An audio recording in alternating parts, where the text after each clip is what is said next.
بسم اللہ الرحمن الرحیم. السلام علیکم.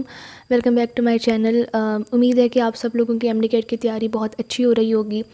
اور یہ جو آج کی جو ویڈیو ہے یہ جو ہماری MD کیٹ کی گائیڈنس سیریز تھی اس کی لاسٹ ویڈیو ہے فار دا بیچ 2022، یعنی جو اس سال جو بچے MD کیٹ دے رہے ہیں ان کے لیے جو میں نے جتنی بھی گائیڈنس ویڈیو بنائی تھی یہ اس کی لاسٹ ویڈیو ہے.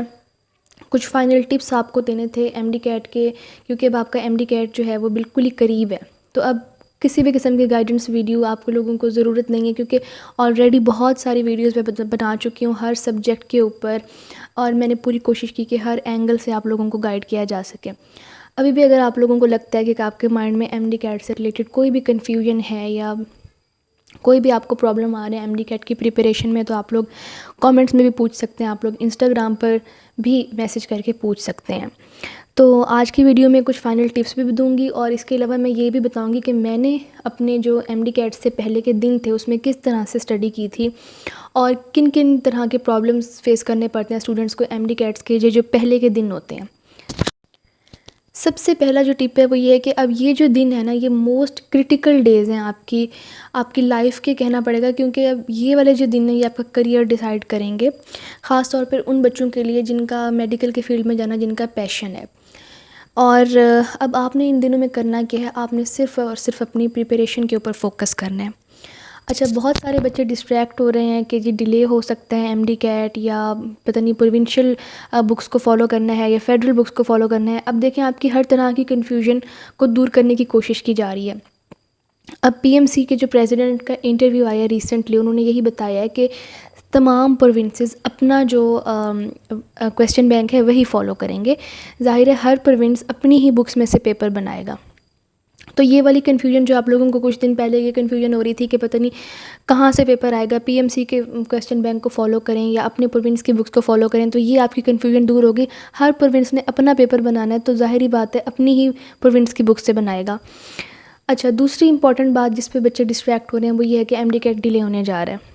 اب ایک یہ بات سن لیں کہ MD کیٹ ڈیلے ہو یا نہ ہو، آپ لوگوں نے کیا کرنا ہے. آپ لوگوں کا مقصد تو تیاری ہے نا.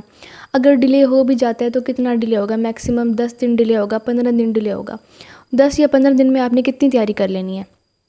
تو پھر اس لیے آپ لوگ اس چیز پر فوکس کرنا چھوڑ دیں کہ MD کیٹ ڈیلے ہو رہا ہے یا MD کیٹ ڈیلے نہیں ہو رہا ہے. پہلی بات تو یہ ہے کہ ڈیلے ہو بھی نہیں رہا. اگر ڈیلے ہوتا بھی ہے تو آپ کا کام تو تیاری کرنا ہے نا. اگر ڈیلے ہو جاتا ہے تب بھی تو آپ نے پڑھنا ہی ہے. تو اس لیے ابھی سے اپنی تیاری کو پورا کر لیں. آپ کا ٹارگٹ جو ہونا چاہیے 13 نومبر کو اگر آپ کا پیپر ہے تو آپ کا ٹارگٹ یہ ہونا چاہیے کہ 12 نومبر تک آپ کی تیاری 100% ہو MD کیٹ کی. اس کے بعد اگر ڈیلے ہوتا ہے تو آپ کو بتایا جائے گا کہ MD کیٹ ڈیلے ہو گیا، اور اگر آپ کو ڈیلے کے بعد دن ملتے ہیں تو آپ کو ایک قسم کا وہ بونس میں ملے ہوں گے دن، اس میں آپ مزید اپنی تیاری کو بہتر کر سکتے ہیں. تو آپ نے جو ٹارگٹ رکھنا ہے وہ 13 نومبر سے پہلے آپ نے اپنی تیاری کو کمپلیٹ کر لینا ہے. اگر آپ یہ سوچتے رہیں گے نا کہ MD کیٹ ڈیلے ہو رہا ہے، تو اگر MD کیٹ ڈیلے ہو رہا ہے تو اس کا مطلب یہ ہے کہ آپ لوگ اب اپنی پریپریشن چھوڑ دیں گے، اور پھر وہ جو آپ کو MD کیٹ ڈیلے ہونے کی وجہ سے جو دن ملیں گے ایکسٹرا، کیا آپ نے ان میں اپنی تیاری کرنی ہے؟ تو ایسا تو نہیں ہے نا. آپ نے تو اپنی تیاری پہ فوکس کرنا ہے. تو اس طرح کی ڈسٹریکشنز میں بالکل مت پڑیں. ڈیلے ہوتا ہے یا نہیں ہوتا، پہلے تو چانسز بالکل بھی نہیں ہیں کہ ڈیلے ہو. اگر ہوتا بھی ہے تو پھر بھی آپ نے تیاری ہی کرنی ہے. تو ابھی اپنی تیاری پہ پورا فوکس کریں.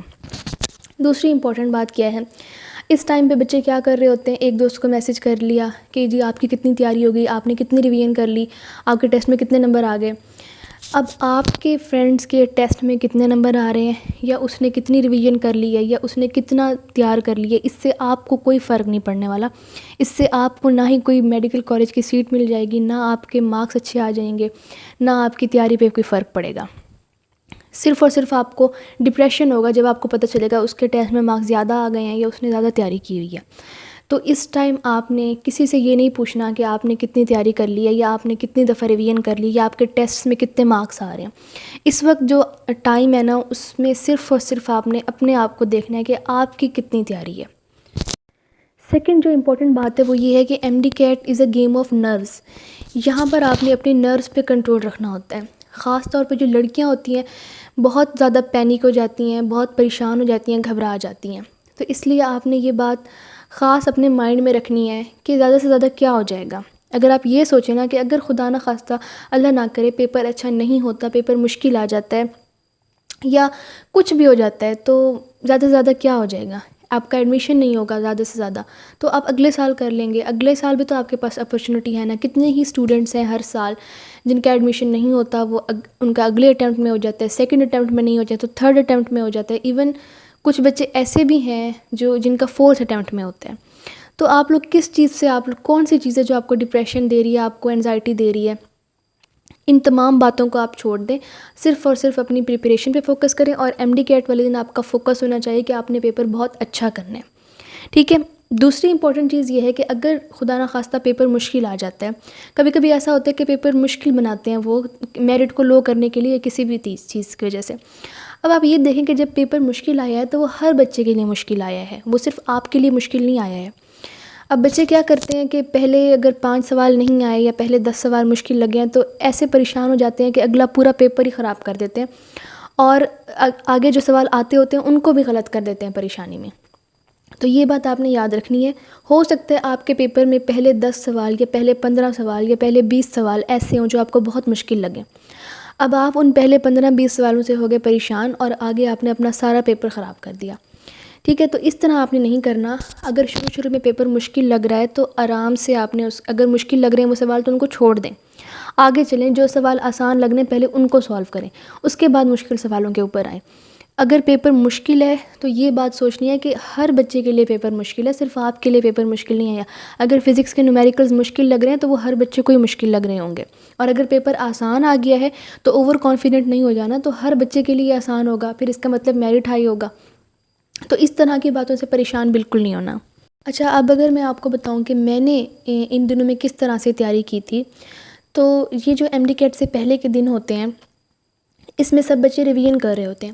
تو میں نے بھی ریویژن کی تھی. جیسے میں نے آپ کو ریویژن پلان بتایا کہ پہلے میں نے بایو کو ریوائز کر لیا تھا، پھر کیمسٹری کو ریوائز کیا، آخری دن جا کے میں نے فزکس کو ریوائز کیا تھا. انگلش میں نے پہلے جب اکیڈمی میں ٹیسٹ وغیرہ ہوئے تھے تبھی ریوائز کی ہوئی تھی. تو اس طرح سے. اور دوسری چیز یہ کہ موبائل کو میں نے بالکل سائڈ پہ رکھ دیا تھا، بہت ہی کم کر دیا تھا موبائل کا یوز. صرف اور صرف کہ اگر مجھے کوئی ایم سی کیو کا آنسر دیکھنا ہوتا تھا یا پی ایم سی کے پریکٹس ٹیسٹ سولو کرنے ہوتے تھے، صرف اس کے لیے میں موبائل یوز کرتی تھی. اس کے علاوہ کوئی بھی مطلب یوٹیوب، نہ فیس بک، نہ واٹس ایپ، کچھ بھی نہیں. ٹھیک ہے. تو آپ لوگوں نے بھی اسی طرح سے کرنا ہے. اس ٹائم آپ نے موبائل کے اوپر بالکل ٹائم ضائع نہیں کرنا، اور اس ٹائم آپ نے سب سے زیادہ فوکس ریویژن اور پریکٹس کے اوپر کرنا ہے. ٹھیک ہے. اور باقی میں نے آپ کو بتا دیا کہ آپ کو ڈسٹریکٹ کیا جائے گا کہ یہ ڈیلے ہو رہا ہے یا جو بھی پرابلم ہے، تو اس طرح کی تمام ڈسٹریکشن سے آپ نے اوائڈ کرنا ہے. آخری بات یہ کہ جب میں نے ایم ڈی کیٹ گائیڈنس کے لیے یوٹیوب چینل بنایا تھا اپنے ایم ڈی کیٹ کے بعد، تو اس کا مقصد صرف یہی تھا کہ جن بچوں کو ایم ڈی کیٹ کے بارے میں آئیڈیا نہیں ہے یا جن بچوں کو نہیں پتہ کہ ایم ڈی کیٹ کی تیاری کس طرح سے کرنی ہے، ان کو آئیڈیا ہو جائے. کیونکہ مجھے الحمدللہ گائیڈ کرنے کے لیے میرے بہن بھائی موجود تھے. انہوں نے یہ ایم ڈی کیٹ وغیرہ جو اس طرح کے ایگزامز ہوتے ہیں وہ دیے ہوئے تھے، تو مجھے تو ان سے گائیڈنس مل گئی. لیکن میں نے بہت سارے ایسے بچے دیکھے جن کو گائیڈ کرنے والا کوئی نہیں ہوتا. وہ پڑھتے تو بہت اچھا ہیں، یعنی باقی بچوں کی طرح سب کچھ یاد بھی کرتے ہیں، انٹیلیجنٹ بھی ہوتے ہیں، لیکن کیونکہ انہیں پراپر گائیڈنس نہیں ملی ہوتی، انہیں پتہ ہی نہیں ہوتا کہ ایم ڈی کیٹ کہاں سے آنا ہوتا ہے، ایم ڈی کیٹ کے لیے کون سی بکس پڑھنی پڑتی ہیں، ایم ڈی کیٹ میں پیپر جو ہوتا ہے وہ کس طرح کا آتا ہے، اس کو سولو کس طرح سے کرنا ہوتا ہے. یہ جو گائیڈنس ہوتی ہے یہ بہت ہی مطلب کم بچوں کو ملی ہوئی ہوتی ہے، اور ضروری ہوتا ہے کہ یہ والی گائیڈنس آپ کو بہت پہلے مل جائے. جب آپ ایف ایس سی میں آئیں تبھی آپ کو یہ گائیڈنس مل جائے. تو اس لیے میں نے سوچا کہ جن بچوں کے پاس کوئی بھی گائیڈ کرنے والا نہیں ہے ان کو میں گائیڈ کر سکوں. اور آپ لوگوں کو بھی میں یہی کہتی ہوں کہ انشاءاللہ جب آپ لوگوں کا ایم ڈی کیٹ ہوگا اور آپ لوگوں کا انشاءاللہ میڈیکل کالجز میں ایڈمیشن ہوگا، تو آپ بھی جس طرح سے بھی آپ بچوں کی ہیلپ کر سکتے ہیں آپ کریں. ایون اگر اس ٹائم آپ کے اپنے کلاس فیلوز کی ہیلپ کی ضرورت ہے، کوئی ٹاپک انہیں سمجھ نہیں آ رہا تو انہیں سمجھا دیں. کچھ بچوں کو میں نے دیکھا ہے نالج ان کے پاس ہوتا ہے لیکن صرف اپنے تک محدود رکھتے ہیں، کسی دوسرے کو نہیں بتاتے. ٹھیک ہے، کہ کہیں اس کے زیادہ نمبر نہ آ جائیں، یا کوئی بھی ان کا ہوتا ہے کہ کہیں وہ مجھ سے آگے نہ نکل جائے. تو اس طرح کی سوچ کو آپ نے اوائڈ کرنا ہے. ہمیشہ دوسروں کے لیے ہیلپ فل بنیں. کسی کو بھی آپ کی کسی بھی قسم کی مدد کی ضرورت ہے تو اس کی مدد ضرور کریں. تو میری طرف سے آپ کے ایم ڈی کیٹ کے لیے بیسٹ آف لک. اللہ کرے کہ آپ سب کا پیپر بہت اچھا ہو جائے، اور جو بھی آپ چاہتے ہیں، جس بھی میڈیکل کالج میں آپ چاہتے ہیں آپ کا ایڈمیشن ہو جائے. اللہ حافظ.